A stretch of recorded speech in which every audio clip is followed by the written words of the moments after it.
So a lot of us have had time to think over the Skyward Sword HD announcement. It's been a couple days now, and so have I. And I've got a couple things to tell you, and a couple things to tell you why this game's a disappointment. So let's start from the good, and let's go to the bad. So number one, the upscale graphics. Now, it's going to be great to play Skyward Sword in HD and at 60 frames per second. On the Wii, it ran at 30 frames per second, and in not HD. It ran in 720p, not HD.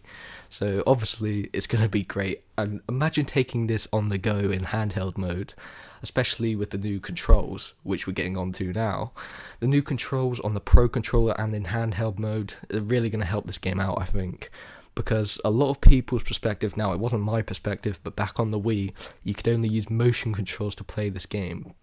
Obviously the Zelda guys thought this would be a huge improvement and enhancement to the game and get you more involved and more, sort of in the Zelda atmosphere. But it really didn't work out, and that's proven by the sales.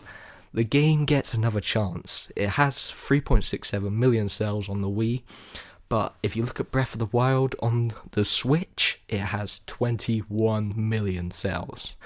Now, if you think about it, people who bought Breath of the Wild, they're clearly, at least half of them I would have thought, are going to buy Skyward Sword. Especially because of what, the Zelda guys have said about it. They asking the Breath of the Wild people, the fans, to give this game a chance, and I think a lot of them will. So obviously the sales and this game is going to get another chance. And once again, this is the only 3D Zelda game without a major port.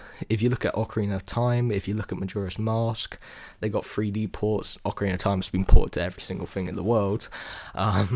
Wind Waker and Twilight Princess, they've both been ported into HD. And of course, then next up, if you think about it, is Skyward Sword. That's the last thing which needed to be ported, and it finally has.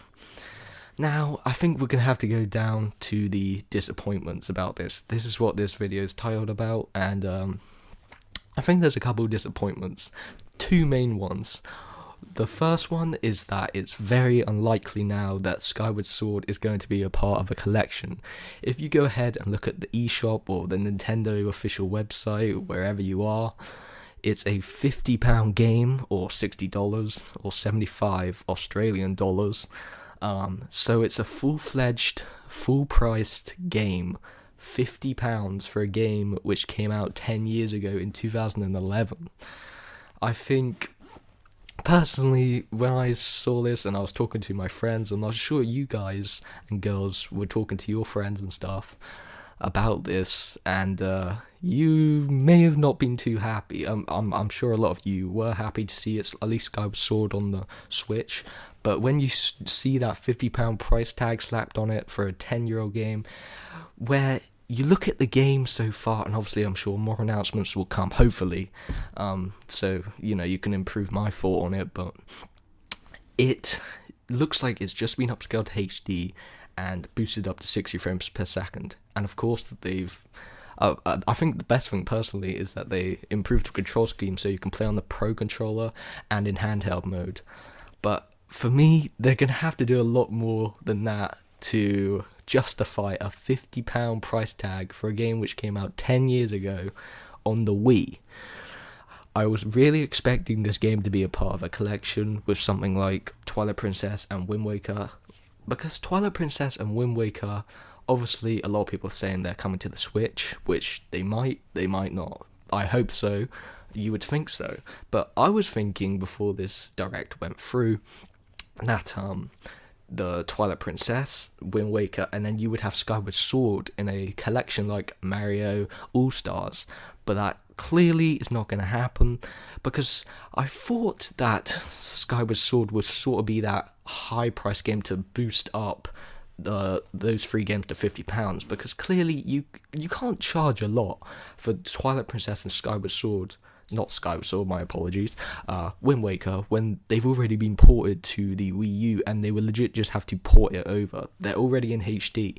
So I thought that would kind of justify the pricing for Skyward Sword HD, but clearly they've just slapped a £50 price tag on it, which from an outside perspective, it does not look very pleasant.